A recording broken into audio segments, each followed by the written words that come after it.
John 16, New Living Translation. I have told you these things so that you won't abandon your faith. For you will be expelled from the synagogues, and the time is coming when those who kill you will think that they are doing a holy service for God. This is because they have never known the Father or me. Yes, I'm telling you these things now, so that when they happen, you will remember my warning. I didn't tell you earlier because I was going to be with you for a while longer. But now I am going away to the one who sent me. And not one of you is asking where I am going. Instead, you grieve because of what I've told you. But in fact, it is best for you that I go away. Because if I don't, the advocate won't come. If I do go away, then I will send him to you. And when he comes, he will convict the world of its sin and of God's righteousness and of the coming judgment. The world's sin is that it refuses to believe in me. Righteousness is available because I go to the Father, and you will see me no more. Judgment will come because the ruler of this world has already been judged. There is so much more I want to tell you, but you can't bear it now. When the Spirit of truth comes, he will guide you into all truth. He will not speak of his own, but will tell you what he has heard. He will tell you about the future. He will bring me glory by telling you whatever he receives from me. All that belongs to the Father is mine. That is why I said, the Spirit will tell you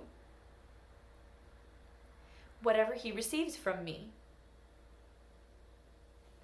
In a little while, you won't see me anymore.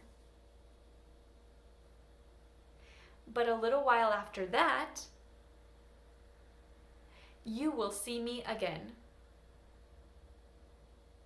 Some of the disciples asked each other, "What does he mean when he says, 'In a little while you won't see me, but then you will see me, and I am going to the Father'? And what does he mean by 'a little while'? We don't understand." Jesus realized they wanted to ask him about it.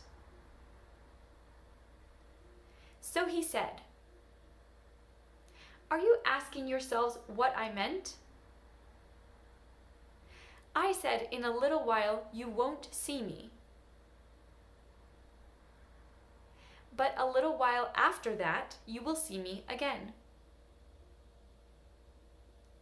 I tell you the truth. You will weep and mourn over what is going to happen to me. but the world will rejoice. You will grieve, but your grief will suddenly turn to wonderful joy. It will be like a woman suffering the pains of labor. When her child is born, her anguish gives way to joy because she has brought a new baby into the world. So you have sorrow now, but I will see you again. Then you will rejoice, and no one can rob you of that joy.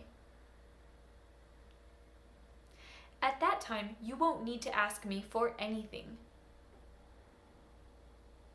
I tell you the truth.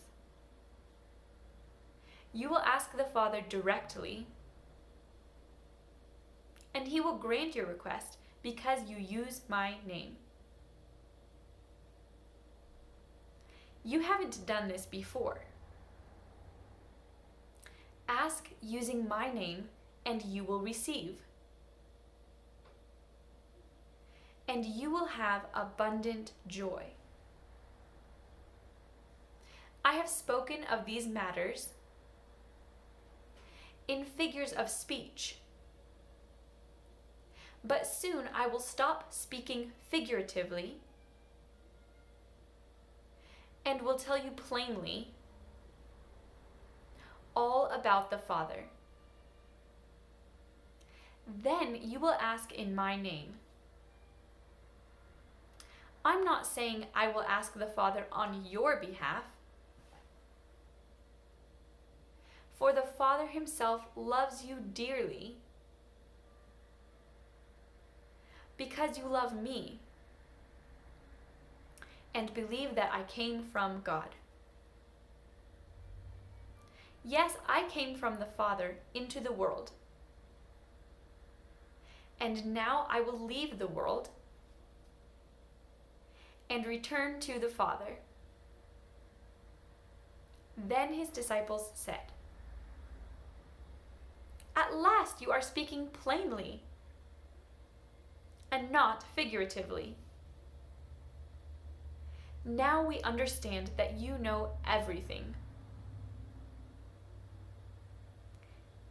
And there's no need to question you. From this we believe that you came from God." Jesus asked, "Do you finally believe? But the time is coming, indeed it's here now, when you will be scattered, each one going his own way, leaving me alone.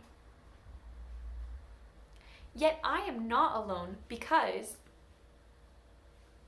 the Father is with me. I have told you all this so that you may have peace in me. Here on earth you will have many trials and sorrows. But take heart, because I have overcome the world."